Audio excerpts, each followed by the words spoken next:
Impyerno na ngang maituturing ang bansa. Ginagawa nilang katatawanan ang buong Katoliko, kabilang na nga ang Santo Papa, mga bay.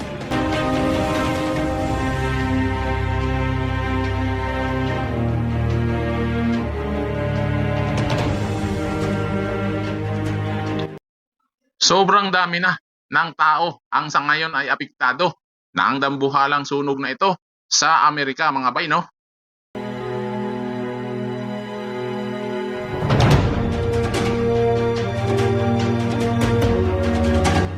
Una nating pag-usapan, mga bay, ay ang pagkakasunod-sunod ng pangyayari.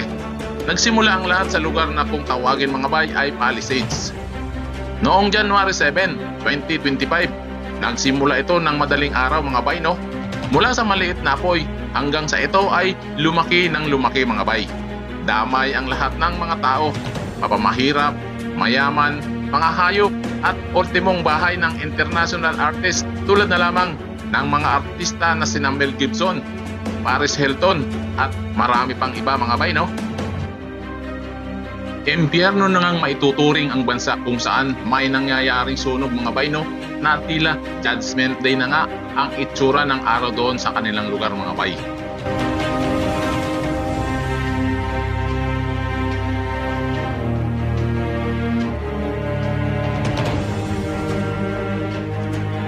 Ang madalas na pinagmumulan ng wildfire o sunog sa kanilang bansa, mga bay, no, ayon sa The National Fire Protection Association ng Amerika ay ang mga kidlat.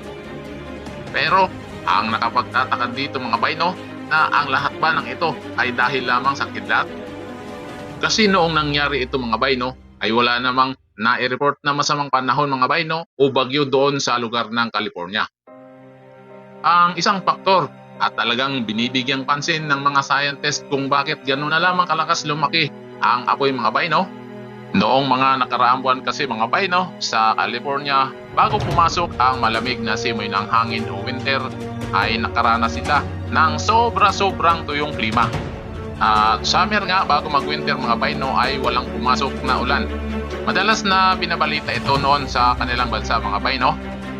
Pagpasok nga ng winter ay inaasahan nila na mayroong kahit papaano na ulan o snow na babagsak sa kanilang lugar, mga bay, no?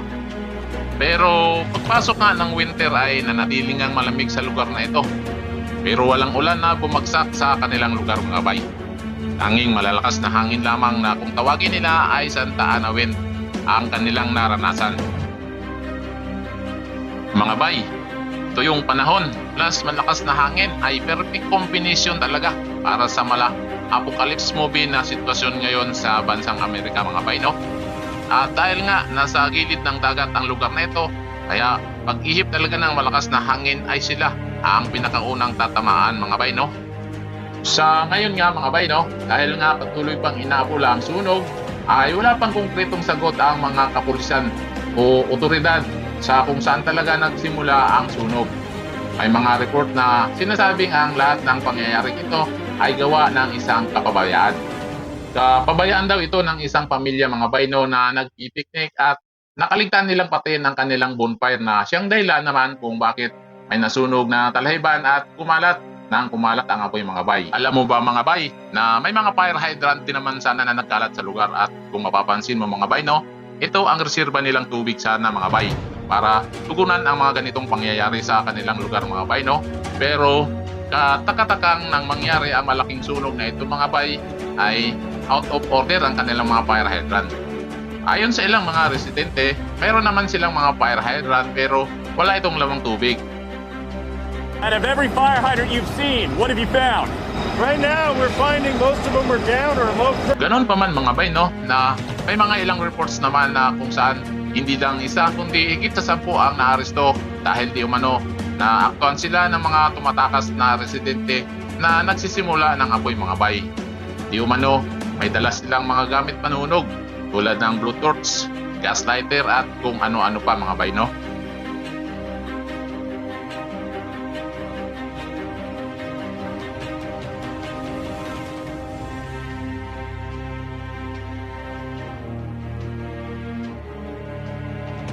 Sa ibang anggulo naman, mga bay, no, bago pa man mangyari ang napakalaking sunog na ito sa Amerika ay animoy ginagawa nilang katatawanan ang buong Katoliko, kabilang na nga ang Santo Papa mga bay.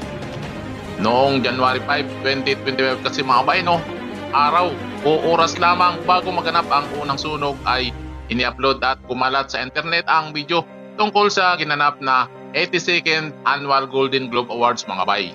Isa itong tao ng awarding ceremony para sa film and American television.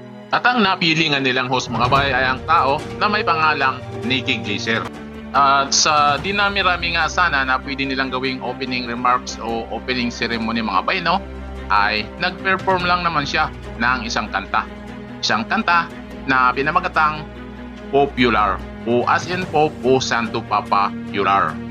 Sa kanta mga bay, no, ay makikita at maririnig natin ang tila pambabastos niya sa Santo Papa mga bay at sa buong Katoliko.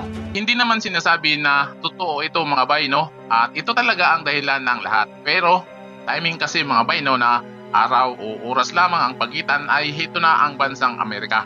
At pagkatapos nga nito mga bay, no, ay tulad nga noong nasa Paris Olympics na inulan ng inulan, ay dito naman sa Amerika ay apoy ang bumagsak sa kanilang bansa mga bay, no.